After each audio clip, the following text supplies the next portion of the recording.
Hi guys, and welcome back to another episode of SquareXO on the news.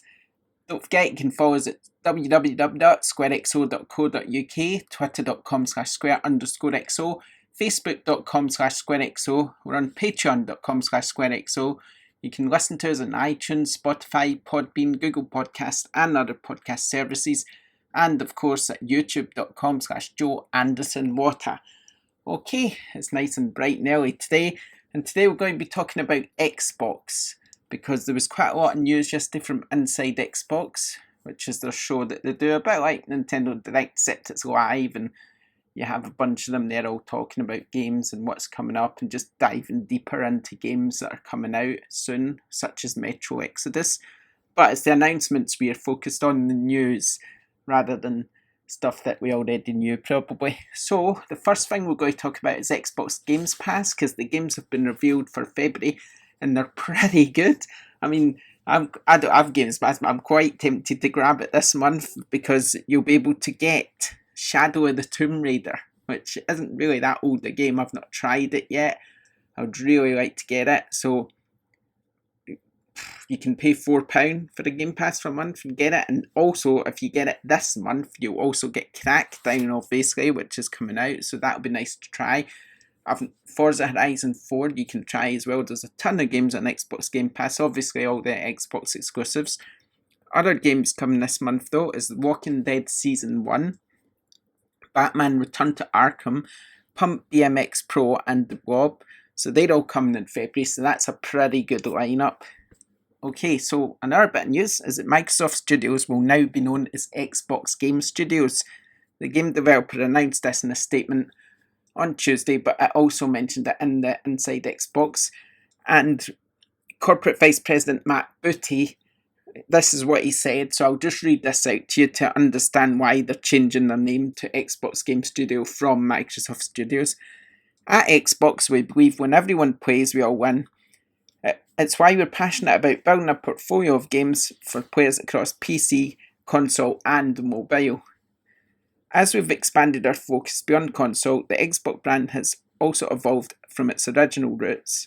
Today, Xbox is our gaming brand across all devices, no matter how or where you want to play or who you want to play with. So in that spirit, we're pleased to share that we're changing the name to Xbox Game Studios from Microsoft Studios. It also says we are also excited to see how 7 new game development studios we've added to our team last year maximise their creative potential as part of Xbox Game Studios. As a gaming organisation, we have never been in a better position to deliver a diverse lineup of games to Xbox fans, blah, blah, blah.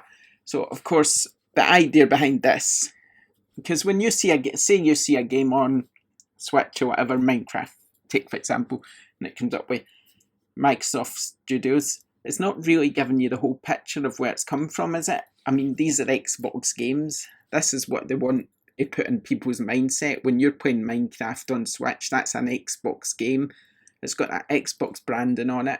If you play Minecraft on mobile, it's an Xbox game. So this is kind of what they're trying to get at. So it seems to me that more games from Xbox are going to be coming to other systems such as Switch and obviously mobile. So rather than just PC, so you could start, it's Microsoft's way of sort of trying to reach a different audience through different consoles. I mean, I wouldn't be surprised if Sony would let them. They would release a Xbox game onto the PlayStation.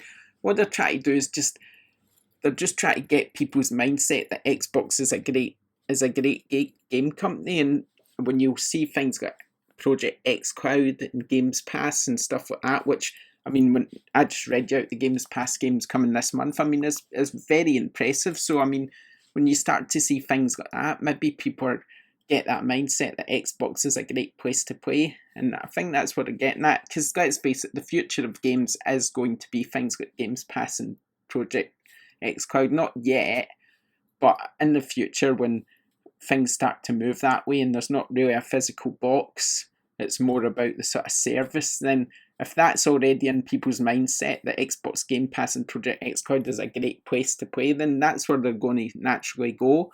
So I can understand why they're doing it. Okay, so Another bit of Xbox news is that a Division 2 bundle will be released. There'll be the Xbox X Division 2 bundle available for $4.50 at retail, but it might work out a bit cheaper than that. That will come with the Xbox X console, 1TB hard drive. It will also come with wireless controller, full download of the Division 2, a 1-month Game Pass trial, and also a 1-month Xbox Live Gold trial. The Xbox One S bundle will come with the same things, but obviously with an Xbox One S, not an X. Both the Xbox One S and Xbox One X bundles will be available online and at retail starting from March 15th. So there we go. Okay, on to EA now, because EA revealed its financial results, and there was quite interesting news to come out of this. But one of the major things to come out of this is that EA says it plans to offer its subscription service on another major platform. What could that be? I mean, we already have Origin Access on PC and Mac. We have Xbox. Obviously, we have Xbox's EA Origin on there. Not EA Origin, EA Access is on Xbox. So where else is the EA Access going to be? Surely it can't be on Switch, because EA doesn't really have any games on Switch apart from FIFA. So, PlayStation? Could EA Access be coming to PlayStation at last? I think it could, you know. I don't really know where else this major platform, what other major platform could EA Access possibly be on? If it's already on PC and Xbox and they don't really release games on Switch. It only really released PlayStation, does it not? I'm not sure. If you know, if you think you've got an idea of something that isn't PlayStation, then let me know in the comments and we'll try and figure it out together. EA says that it expects Anthem to sell around 5 to 6 million units before the end of the financial fiscal year, which is actually March 31st. The game's out this month. So they expect Anthem to sell 4 to 6 million units between now and the end of March, which seems awful ambitious, I have to say.